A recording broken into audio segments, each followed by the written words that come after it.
네, 유능길의 묘지 근처 수업해 보도록 할게요. 우리 유능길의 대표 작품 있죠? 떠오르는 거 있나요? 그럼 그 9켤레 구두로 남은 산에, 요거 많이 들어봤죠? 그 작가가 유능길이에요. 9켤레 구두로 남은 산에는요 2016년에 기출이 되었습니다. 그리고 유능길의 또 대표적인 소설 중에 하나가 장마예요. 장마는 2001년에도 기출이 됐는데 2010년에 그게 이제 시나리오의 형태로 해서 다시 한번 기출됐어요. 물론 장르는 다르지만 같은 작품이죠. 유능길이라는 작가가 얼마나 중요한지 알겠지? 근데 지금 이제 2024년이잖아요. 그러니까 유능길 작가의 작품이 또 기출이 된다 해도 전혀 이상하지 않아요. 근데 다만 장마는 이미 2번 나왔으니까 걔는 안 나올 것 같고 그와 비슷한 이거 묘지 근처는 나올 수도 있죠. 그래서 이런 작품은 좀 눈여겨봐둘 필요가 있는 작품입니다. 유능길의 작가 자체가 너무 중요하니까요. 혹시 유능길의 장마 공부해보신 분? 장마는 어떤 내용이냐면요. 우리 할머니랑 내가 같이 살고 있는데요. 외할머니네 식구들이 6.25 전쟁 중에 피난을 와요. 근데 문제가 있어요. 원래 사돈끼리 사이가 좋은데 할머니의 둘째 아들, 그러니까 우리 삼촌은 인민군으로 전쟁에 참여를 했고요. 외할머니의 아들, 그러니까 나의 외삼촌은 국군으로 전쟁에 참여했어요. 그러면 이제 둘 사이에 문제가 심각해지겠죠. 뭐 걔네 그 할머니 2명이서 이념으로 대립하는 건 전혀 아니지만 모성애로부터 비롯된 갈등이 시작되는 거예요. 근데 우리 국군이었던 외삼촌이 사망을 했습니다. 그래서 이제 외할머니가 너무 슬퍼서 장마 기간이에요. 장마 기간 동안 하늘에다가 빨갱이를 다 쓸어가 버려라 그러고 저주를 내뿜어요. 자, 근데 그걸 듣고 있던 할머니가 기분이 어때? 시방 내 새끼 죽으란 소린가 해가지고 기분이 안 좋아지겠지. 그래서 둘의 이제 갈등이 시작이 돼요. 근데 할머니가 점을 봤어. 점을 봤는데 몇 날 며칠 몇 시에 삼촌이 살아서 돌아온다고 얘기를 한 거야. 그래서 이제 할머니가 거의 뭐 잔치급 막 밥상을 차려가지고 막 식구들을 달달 볶아서 난리를 쳐요. 이제 아들이 돌아온다고 했으니까 점쟁이가. 근데 시간이 약속한 시간이 지났는데 안 와. 늦을 수도 있으니까 좀만 기다려봐라 기다려봐라 했는데 애들이 밖에 소리를 막 지르는 거야. 소리 질러가지고 가봤더니 그 구렁이가 집을 향해 오고 있는 거예요. 근데 애들이 막 징그러우니까 돌을 던졌을 거 아니야. 그래서 그 구렁이가 거의 반 동강이 났어요. 자, 우리 6.25 전쟁을 소재로 한 이 작품에서요. 반 동강 난 구렁이가 상징하는 건 뭐겠니? 그치, 분단된 우리 조국을 의미하겠지. 그리고 우리 민족이 그 전쟁으로 상처입은 우리 민족을 상징하기도 하고요. 근데 옛날에 이런 말이 있어요. 사람이 하늘 품고 죽으면 구렁이가 된대요. 자, 그 반동강난 구렁이를 본 순간 할머니는 무슨 생각을 했을까? 우리 아들이 죽어서 하늘 품고 구렁이가 됐구나. 그래서 깍 기절을 합니다. 그래서 기절을 하고 애들이 막 그 구렁이를 이렇게 막 이렇게 상처 입히려고 하니까 그때 이제 외할머니가 등장을 해서 이제 그 구렁이를 잘 달래서 이렇게 제사 지내주고 좋은 곳으로 가라고 잘 달래가지고 보내주거든요. 그때 이제 할머니의 머리카락도 태우고 뭐 이렇게 약간 무속적인 부분이 등장해요. 그래서 나중에 이제 할머니가 깨어나 보니까 얘기를 들었겠죠? 내가 기절해 있는 동안 이제 외할머니가 걔를 이렇게 잘 내서 보내줬다는 얘기를 듣고 둘이 이제 화해를 하게 되는 그런 내용입니다. 여기서 장마, 길고 축축하고 불편한 기간인 배경이 6.25 전쟁 기간을 상징하는 거예요. 그리고 여기서 또 포인트가 있어요. 유능기 소설의 포인트인데요. 바로 시점이 1인칭 관찰자 시점인데요. 그런데 1인칭 관찰자인 나가요. 어린아이 화자예요. 서술자. 전쟁을 다루는 소설에서 어린아이 서술자를 등장시키는 작품이 많아요. 왜냐? 어쨌든 전쟁의 원인은 뭐였어? 이념의 대립이지, 얘들아. 근데 우리 문학에서 이념 문제를 다루고 싶지 않은 거야. 결국 우리 아까 앞선 작품 장마에서요. 두 할머니들이 화해를 하게 된 계기는 뭐예요? 가족이죠, 가족에. 남과 북은 사실은 같은 민족, 같은 민족이고 우리 같은 혈연 관계에 있는, 어떻게 보면 혈연 관계에 있는 같은 민족이잖아요. 그래서 이 작가가 휴머니즘 또는 우리 민족애, 가족애를 통해서 이 갈등을 극복하고 싶다는 그런 내용을 드러내는 거거든요. 그래서 이 어린아이 서술자를 등장시키면요. 이념 문제를 다루지 않아도 돼요. 그렇기 때문에 어린아이 서술자, 그 다음에 이 어린아이 서술자로 서술을 하다가 어른이 된 내가 회상하는 그런 말투도 있거든요. 그러면 이제 중요한 얘기. 그러니까 어린아이가 파악하기 힘든 심리 같은 것들은 이제 어른인 내가 또 얘기해 줄 수 있겠죠. 그래서 어린아이 서술자를 등장시켜서 어른인 내가 회상하는 시점, 뭐 그런 시점에 문체가 많이 사용이 됩니다. 그래서 여기도 역시나 어린 화자인 나가 등장하죠. 그래서 그때는 느끼지 못했던 거. 그래서 그런 서술 방식이 등장하고 있다. 일단 이게 특징이 되겠습니다. 그 다음에 이제 너네들이 아마 47페이지 3번 보기를 먼저 읽었을 거예요. 그래서 이것도 정보를 주는 보기이기 때문에 먼저 한번 읽어볼게요. 전쟁을 다룬 소설에서 전쟁의 비극성은 전쟁을 경험한 다양한 인물들의 상처와 아픔을 통해 다각적으로 그려진다. 특히 전쟁의 폭력성으로 인해 신체적 손상을 입게 되는 인물들은 이 작품에 전쟁에서 다친 사람 등장하나 보다 얘들아. 그지? 그다음 극심한 정신적 고통을 호소하며 이거 외상후 스트레스 장애 안 오겠습니까? 당연히 오겠죠. 그래서 그 괴로움을 사회에 대한 불만으로 표출한대요. 그러면 전쟁에서 상처 입은 사람이 뭔가 사회에 대한 불만을 표출한 장면이 있겠네요. 이거 찾아봐야 되겠네. 또한 전쟁으로 인해 가족이 분리되는 경험을 하게 되는 인물들은 가족이 무사 귀환하기를 바라며 특정 행동에 매달리기도 한다. 그러면 무사 귀환을 바라는 특정 행동이 뭔지도 또 찾아봐야 되겠죠. 그 다음 한편 전쟁 상황은 어린아이들에게도 심리적 불안을 야기하며 어린아이들이 주변 세계를 인식하는 데도 영향을 끼친다. 아무래도 전쟁 상황이면 조금 더 폭력적인 언어에 노출이 되기 쉽고요. 근데 그런 얘기 들어봤죠. 그 반란군 밑에서 크는 아이들은 어렸을 때부터 뭐 이렇게 그 총, 칼 이런 걸 가지고 논다고 해요. 그래서 조금 더 폭력적인 성향에 그렇게 좀 노출이 많이 된다라고 하죠. 그래서 어쨌든 그런 내용을 한번 보도록 하겠습니다. 자, 본문을 읽어야 되는데요. 우리 보기를 주는 그 정보를 주는 보기를 먼저 읽었잖아요. 그 다음에 해야 할 일은 줄거리 찾는 거예요. 만약에 앞부분의 줄거리나 중략 부분의 줄거리가 있다 그럼 걔네를 아주 꼼꼼히 읽어야 돼요. 굳이 안 줘도 되는 걸 줬다는 거는 거기에 꼭 필요한 필수 정보를 포함하고 있다는 뜻이거든요.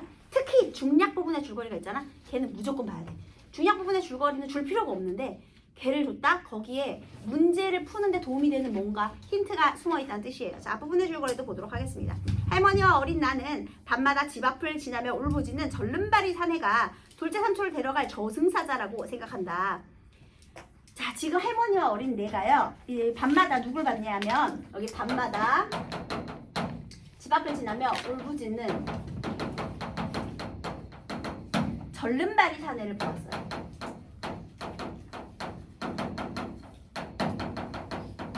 그런데 이 할머니하고 이 나는요, 이 절름발이 사내가요, 삼촌을 데려갈 저승사자라고 생각을 했대요.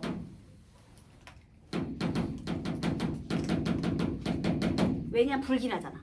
밤마다 왜 아마도 얘 지금 사회에 대한 불만을 표출하는 중인 것 같죠. 왜 우니까 불길하잖아. 너네 왜 있잖아. 어르신들이 그런 말이야. 밤에 울면 어디 지지배가 밤에 울어 재수없게 이런 말 들어본 적은 여러분들은 없겠지. 근데 우리 드라마에서 본 적 있잖아. 그치? 뭔가 안 좋은 일이 일어날 징조라고 생각하잖아요. 근데 이 사람이 밤마다 울부짖으면서 우리 집 앞을 자꾸 지나가니까 할머니의 생각에는 이게 불길함을 가져올 것이다 라고 생각을 할 수 있는 거죠.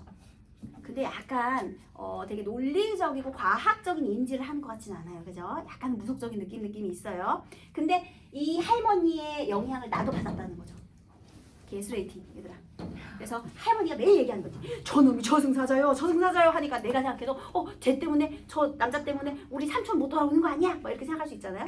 그래서 그런 내용이에요. 그래서 할머니와 나는 환하게 불을 밝히고 매일 밤 그와 맞서며 적대감을 키워간다. 아까 전에 이 무사 귀환을 바라면서 특정 행동에 매달린다 이런 말을 했었죠. 그 특정 행동이 뭐야? 환하게 불 밝히고 맞서는 행위. 그래서 이 저승사자라고 생각해서요. 이 할머니하고 어린 내가요. 밤마다 불을 밝히고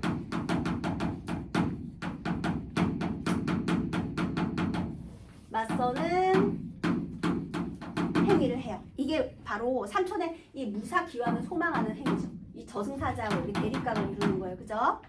자, 그러던 어느 날 나는 아버지가 시립병원에 근무하는 친구 주호를 따라 주호 아빠 병원에서 일한대요. 병원에 갔다가 전쟁에 나가 수류탄의 오른쪽 턱과 다리를 잃은 한 청년을 보게 된다. 자, 이번에 얘가 병원에서요. 한 청년을 보게 되는데요. 이 한 청년이요. 수류탄의 오른쪽 턱과 그 다음에 오른쪽 턱에 상처가 있고요. 그 다음에 다리도 하나가 없어요. 수류탄 때문에. 그 한 청년을 마주하게 된대요. 다리를 다쳤대. 왠지 이 청년을 보는 순간 나는 어떻게 생각하게 될까요? 그 저승사자다. 이렇게 생각하겠지. 밤마다 우리 집에 와서 오는 미친놈이 저 새끼 아니야? 이렇게 생각하겠지. 자, 한번 볼게요. 상위군인 아저씨. 얘들아, 상위군인이 뭐예요? 전쟁에 참여해서 다쳐갖고 돌아오면 상위군인이 돼요, 여러분. 전쟁에 나갔다가 다쳐서 돌아온 아저씨예요. 상위군인 아저씨, 우리들한테 고무다리 좁게 구경시켜줬으면 쓰겄는데 이게 어떻게 되냐? 일단 사투리를 쓰고 있죠, 여러분. 그래서 이렇게 사투리, 방언을 사용하면 토속성, 현장감, 사실성을 얻게 됩니다. 고무다리는 가짜 다리예요. 한쪽 다리가 없으니까. 왜 그러냐? 얘 절름발이 사내잖아. 절름발이 사잖아. 얘는 아예 다리가 없잖아. 얘가 계속 그 저승사자라고 막 그래요. 내가 어린 내가. 야, 그 사람이 저 사람 같아. 그러니까 그 친구 주호가 아니야. 이 사람은 매일 병원에 있는 사람이야. 이 사람은 아닐 거야. 그래가지고 가가지고 약간 건방지게 그 가짜 다리 좀 보여줬으면 쓰겄는디 하는 거예요. 왜냐면 나는 이 사람이 저승사자다. 주호는 아니다. 다른 사람이다. 이렇게 얘기하니까요.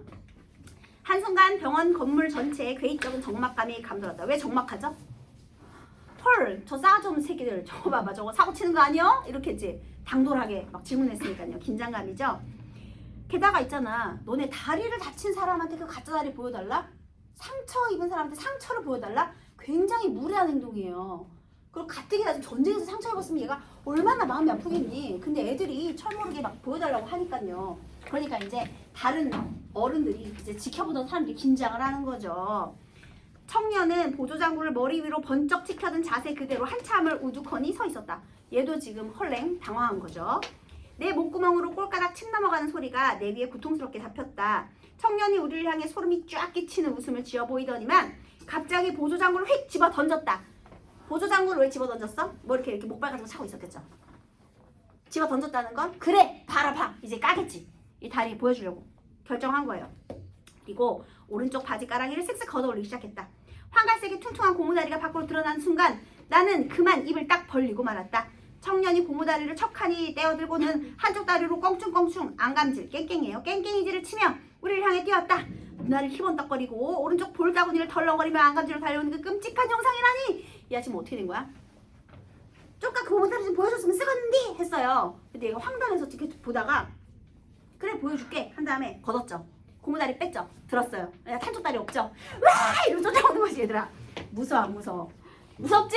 나만 무서워? 무섭잖아. 도망가야죠. 그런 장면입니다. 지금 이 한 청년은요. 오른쪽 볼따구에 덜렁덜렁하는 상처가 있고요. 수류탄에. 그 다음에 이상하다. 머리가. 군인이니까 머리가 짧겠죠. 그 다음에 여기에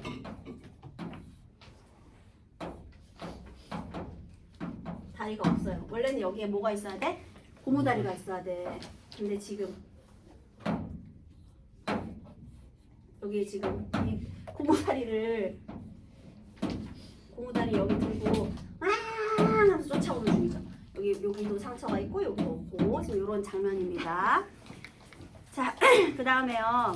여기서 눈알이 희번떡거리고 오른쪽 볼따구니를 뭐 덜렁거리며 그런 현상, 이게 바로 다 전쟁의 상처를 의미하는 거죠. 응? 지금 이런 부분들은 전부 다 뭐라고요? 전쟁의 상처를 말하는 거겠죠. 뭐 오른쪽 다리인지 왼쪽 다리인지 모르겠지만 아무튼 다쳤대요. 자, 그 다음에요. 꼼짝 말고 서기 섞어라. 소과장 아들로마. 주호요, 주호. 아까 병원에 아빠가 근무한다 그랬죠. 아빠가 소과장인가 봐. 그 다음 믿을 거라고는 오로지 잽싼 걸음 한 가지뿐이었다. 우리는 복도 바닥을 기웅법 쿵쾅거리며 썰물 이루어 병원 건물을 빠져나갔다. 또다시 시작되는 울부짖음과 함께 유리창 깨진 소리가 바로 등 뒤인 양 가깝게 들려왔다.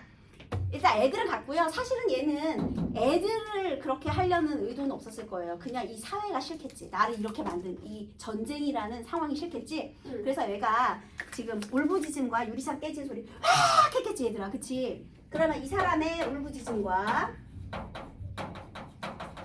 이런 것들은 전부 다 뭐예요? 정신적 고통을 호소하는 행위가 되겠죠.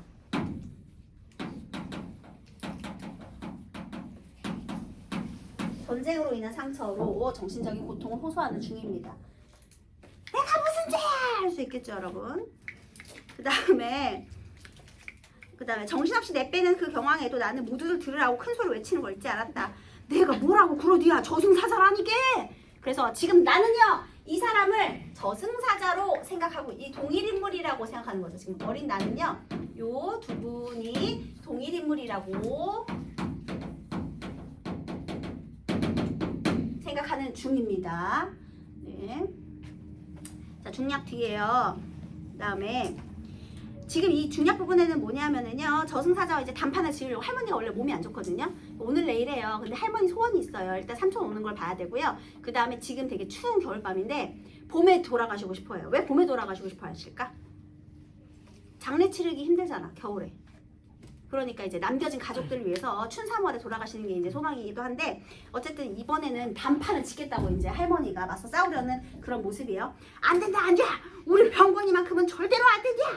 마침내 어둠을 뚫고 저승사자가 희미하게 모습을 드러내자 상대방 울부짖음에 대항해 할머니가 마주 울부짖기 시작했다. 자 지금 여기서 맞서는 행위가 있죠. 우리 병권이는 안 된다.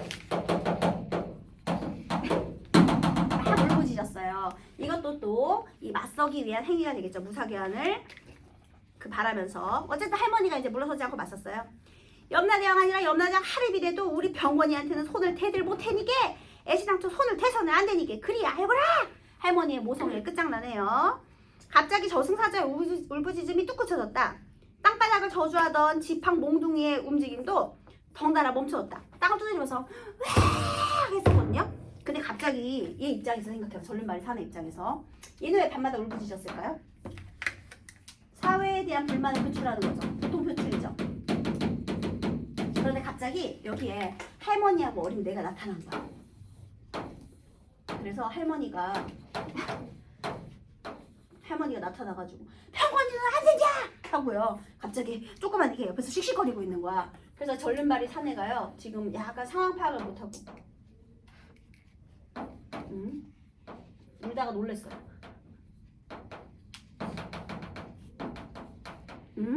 하는 장면이 여러분 무엇인지 알겠나요? 갑자기 병권 얘기를 하니까 나 누군지도 모르는데 그래서요. 여기서 시커먼 모습으로 눈앞에 버티고 서 저승사자는 우리 식구들과 팽팽히 대치하고 있었다.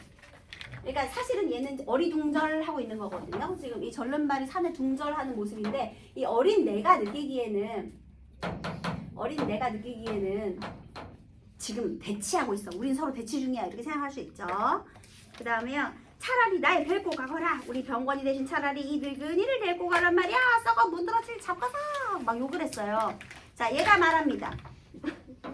이게 무슨 소리지? 이 사람 지금 상황 파악이 됐어 안 됐어? 안 됐어요.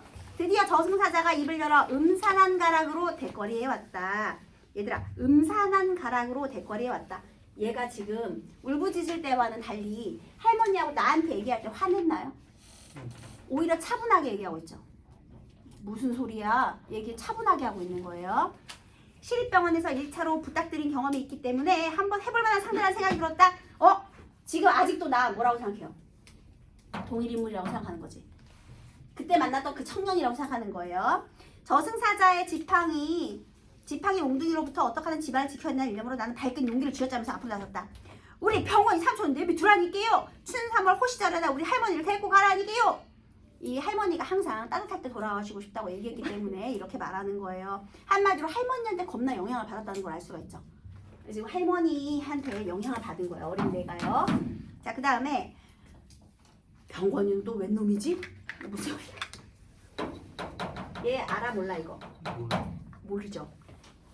그제야 비로소 나는 상대방이 시립병원의 그 저승사자가 아니라 딴 저승사자인 줄 알아차렸다. 처음에는 내가 동일인물인 줄 알았거든요. 근데 아니네. 동일인물이 아니었다는 걸 이때 알은 거예요. 여러분 평가원은요. 항상 사건의 전후 관계 되게 중요하게 생각해요. 그래서 언제 알아차렸는지 이런 게 중요한 거야. 그러면 만약에 너네가 이 본문을 읽을 때 이런 부분에는 밑줄 하나 그어둬도 돼요. 이때 알았으니까. 그럼 이제 이걸 기준으로 앞뒤를 잘 살펴보면 되니까요. 그 다음에 아까 전에 드디어 저승사자가 입을 열어 음산한 가락으로 대거리에 왔다 해서 그 음산한 가락 있잖아요. 그런 부분도 포인트가 될 수 있어요. 왜냐하면 항상 시든 소설이든 감정을 드러내는 단어들이 나와 있잖아요. 그럼 항상 중요한 거 왜냐면 정서 관련된 건 무조건 중요해. 그럼 여기서 흥분하지 않았다는 걸 알 수가 있잖아. 말투가 지금. 그죠? 이것도 정답과 관련이 있었죠. 자, 그 다음에요. 여기서 우리 둘째 삼촌이라니까요. 동부전선서 하사로 싸우고 있다니까요. 비명삼아 돈 아껴나 뽑아 올리는 내 말을 저승사자가 음산하게 맞받았다. 자, 여기도 한번 볼까요? 돈 아껴나 아무렇게나. 그러면요. 저승사자하고 나의 태도를 볼게요. 나는요. 그냥 똑바로 말하면 되는데 왜 비명을 지르면서 아무 말이나 닥친 대로 막 얘기할까요? 그만큼 흥분 상태고 무서워하고 있다는 걸 알 수 있죠. 그러니까 나 나름대로 용기가 필요했던 거야. 저승사자한테 맞서려야 되니까. 그래서 막 지금 막 나오는 대로 막 지르는 거야. 지금 막 흥분해서 막 목청껏. 근데 지금 이 저승사자는 어떻게 데리고 하고 있어요? 계속 음산하게, 차분하게 얘기하고 있죠. 무슨 소린지도 모르기도 하고 자기는 아니기도 하니까요. 너희 삼촌 안 데려갈 테니까 걱정도 말아라. 이렇게. 얘는 흥분. 얘는 차분. 이런 대치 상태예요. 그러나 할머니는 땅바닥에 철퍼덕 쓰러지는 바람에 정작 저승사자의 약속을 듣지도 못했다. 아, 안 데려간다 라는 말을 듣기도 전에 할머니는 쓰러지셨대요. 할머니는 그 길로 신안거나 시름시름 앓다가 며칠 후에 끝내 숨을 거두고 말았다. 해토머리가 오기 전이었다. 해토머리는 땅이 녹는 시점이에요. 그러니까 봄이 오기 전이었다는 거죠. 할머니의 장례 덕분에 나는 난생 처음 북망산을 내 발로 직접 밟아볼 수 있었다. 그곳은 결코 이 세상의 끝이 아니었다. 내가 알고 있던 것보다 훨씬 더 광대한 세계가 그 공동묘지 너머에 그득 펼쳐져 있다는 사실을 나는 그때 처음 알았다. 할머니의 죽음을 통해 나도 성장했죠, 여러분. 왜냐면 나는 할머니가 돌아가시면 다 끝인 줄 알았거든. 근데 갔더니 이제 묘지가 막 있는 곳이었겠죠. 공동묘지 같은 데 가보니까 죽은 사람이 많네. 죽은 사람이 많아도 세상은 돌아갈 수 있는 거잖아요. 그러니까 뭔가 자기만의 깨달음을 얻었겠지. 죽음이 끝이 아니라는 것을. 그래서 어쨌든 세계가 확장됐죠. 인식을 확장하는 성장의 모습을 보여주고 있어요. 나의 성장. 할머니가 그토록 기다렸던 해토머리가 오자 어느 날부터 저승사자는 우리 동네 근처에 일절 범접하지 않게 되었다. 자, 우리 여기 추운 겨울이 지나고요. 그다음에 해토머리. 이제 해빙기, 이제 봄의 시간이 경과하고 있어요. 그쵸? 그래서 항상 소망했는데 삼촌이 돌아오기 전에 할머니가 죽었죠. 할머니가 죽었어요. 그쵸? 자, 그 다음에 이제 저승사자는 사라졌고요. 그 다음에 얼마 후에 삼촌이 나무로 된 보조장구를 양쪽 겨드랑이에 낀 모습으로 돌아왔다. 허랑 여기 삼촌이 귀환을 했어요. 언제? 봄에. 할머니는 이때 죽고 싶었지만 실패하고 이때 죽었죠. 근데 이 할머니의 소망은 이때 이루어진 거예요. 할머니 죽고 삼촌이 귀환을 했어요. 귀환. 그런데 헐랭, 자, 이 둘째 삼촌 어떤 모습으로 등장했다?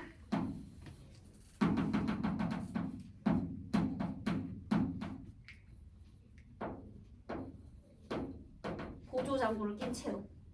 한마디로 삼촌도 뭐가 됐어? 이게 막대기. 네, 이렇게 잡고 등장했대요. 어머나, 얘도 어떻게 됐어? 똑같이. 전부 다 셋의 공통점은 상위 군인이라는 거죠. 셋 다 뭐야? 전쟁의 피해자지, 얘들아. 얘도 전부 다 상위 군인이야. 전쟁의 폭력성. 그 다음에 비극성. 결국은 얘도 다쳐서. 그러면 자, 처음에 내가 얘를 저승사자라고 표현했고 내가 얘도 저승사자라고 표현했지. 근데 내 머릿속에 둘째 삼촌은 그냥 삼촌이었는데 실제로 보게 됐을 때 나는 혹시 삼촌도 저승사자인가 하는 두려움을 느낄 수도 있겠죠. 자, 그럼 다시 그 뒤에 마지막에 읽어볼게요. 나는 반가움보다 두려움이 더 앞서는 마음으로 둘째 삼촌의 오른쪽 뺨 부위를 일삼아 쳐다보고 또 쳐다봐야만 했다. 여기 왜 쳐다봤을까요? 이 한 청년이 수류탄 때문에 여기도 덜렁덜렁 했었거든요. 그러니까 혹시 삼촌도 그런가? 그래서 자, 지금 내가 이 삼촌에게 느끼는 이 감정은요, 처음에는 무사 귀환을 이렇게 소망했는데 막상 보고 나니까 반가움보다는 두려움이 더 컸다. 이게 다 뭐가 되는 거예요? 전쟁의 비극인 거죠, 여러분. 여기에 지금 승자가 아무도 없지. 여기서 좋은 결말이 좋은 게 하나도 없지. 다 피해자가 되는 거예요. 그래서 전쟁의 비극성을 드러낸 작품입니다. 1번 기억부터 틀린 거 한번 찾아볼게요. 기억. 청년의 상처를 건드리는 요구에 모두 긴장한 상태로 청년의 반응을 기다리고 있다. 이거 맞죠? 적막감이 맴돌았다는 거 긴장한 상태예요. 청년이 자신이 받은 요구에 어떻게 행동해야 할지 결정을 내렸음. 원래 처음에 우두컨이 있었잖아요. 근데 이걸 던졌다는 건 뭔가를 행동을 하기로 결정을 했죠. 보여주려고 하는 거죠. 그 다음 할머니가 갑자기 자신에게 울부짖는 상황에 대해 저승사자가 당황하고 있다. 맞죠? 왜냐면 땅을 지팡이로 이렇게 두드리던 행동을 멈췄잖아. 지금 둥절, 이 저승사자 둥절을 한 거예요. 당황했어요. 나는 두려움 속에서 간신히 용기를 내며 말하는 데 비해, 그쵸, 용기 내서 막 비명사막 그냥 되는 대로 막 짓거렸죠. 저승사자는 별다른 감정의 동요 없이 음산하게 맞받아치고 있어요. 괜찮죠? 근데 5번 보세요. 할머니는 저승사자가 병원에 데려가지 않을 것이라고 약속하자 중요한 일을 마쳤다는 듯이 숨을 거두었다. 이건 아니죠. 이거는 약속을 듣지도 못하고 돌아가셨다는 부분이 있었기 때문에 틀린 거예요. 해토머리라는 시간에 대해서 한번 틀린 거 골라볼게요. 할머니 입장에서는 기다렸지만 경험하지 못한 때, 맞죠? 그때 돌아가셨으면 했는데 그 전에 돌아가셨으니까요. 나의 입장에서는 기다렸던 존재 누구죠? 둘째 삼촌. 에게 예상과는 다른 감정, 반가움 대신 두려움. 괜찮죠? 나의 입장에서는 두려워하던 존재가 사라지고, 두려워하던 존재는 누구였죠? 저승사자는 사라지고 기다렸던 존재 둘째 삼촌이 돌아온 때이다. 이것도 괜찮죠? 날씨의 변화에 따라 인물의 소망이 이루어질 것을 암시하는, 이거는 왜 틀렸냐면요. 내 소망은 무사하게 돌아오는 거예요. 근데 내 소망과는 달리 삼촌이 저승사자의 모습으로 나타났어요. 기대와는 다른 일들이 벌어졌죠. 그래서 틀린 거야, 얘들아. 어렵지? 그래서 내 기대와 다른 일이 벌어졌기 때문에 틀렸습니다. 네, 상위 군인이 되어서 돌아왔으니까요. 무사하게 돌아와야 되는데 무사하게 안 돌아왔잖아. 그 다음에 인물의 기대에 어긋난 일들이 일어남으로써, 그쵸, 이거죠. 안타까움을 심하게 됐죠. 무사히 왔으면 했는데 저승사자의 모습으로 왔으니까요. 그래서 삼촌이 이 저승사자의 모습으로 오는 걸 설명하기 위해서 앞서서 저승사자 2명이 더 나온 거예요, 여러분. 이것 때문에. 그 다음 3번 틀린 거 골라볼게요. 또다시 시작되는 울부짖음과 함께 유리창 깨지는 소리가 난 것은 청년이 상위 군인으로서 갖는 불만을 행동으로 표출한 것. 괜찮죠? 그 다음 길거리를 누비는 저승사자의 울부짖음. 전쟁의 폭력성에 의해 희생된 상위 군인이 정신적 고통을 드러내는 것. 괜찮죠? 나가 집 앞에서 울부짖던 저승사자가 병원에서 본 청년이 아니라는 사실을 알게 된 것은 나의 심리적 불안감이 해소되는 계기. 아니요. 경계심은 풀지 않았습니다. 뭐 불안감이 해소되거나 그런 건 아니에요. 그래서 3번 틀렸고요. 할머니가 상위 군인을 저승사자로 대하며 병관을 지키기 위해 애쓰는 것은 가족의 무사 귀환을 바라는 마음. 괜찮죠? 나아가 반가움보다 두려움이 더 앞선 마음으로 둘째 삼촌의 뺨을 보고 또 본 것은 전쟁 상황이 어린아이인 나의 심리적 불안을 야기한 것으로 볼 수 있겠군인데요. 요것은 맞죠. 왜냐하면 삼촌이 돌아왔지만 반가움보다 두려움이 앞서요. 근데 삼촌이 상위군인이 됐기 때문이거든요. 삼촌 상위군인이 왜 됐어? 전쟁 때문이잖아요. 그러니까 맞는 소리지. 결국은 삼촌이 두려워진 이유는 전쟁으로 인해 좀 상처를 입었기 때문에 그게 무서웠던 거죠. 어린 내가 봤을 때는요. 그쵸? 네. 이런 얘기 해도 되는지 모르겠지만 그 선생님이 어렸을 때 우리 큰언니가 쌍꺼풀 수술을 하고 집으로 돌아왔어요. 근데 찝은 수술이 아니라 완전히 찌는 수술을 했거든요. 근데 어린 마음에 선생님이 큰언니를 보고 엉엉 울었어요. 그래서 언니가 마음의 상처를 많이 받았습니다. 깜짝 놀랐거든요. 난 무슨 귀신이 왔는 줄 알았어. 너무 무서워가지고. 그래서 그런 어린아이의 마음이라고 할까요? 네, 일단 여기까지 할게요.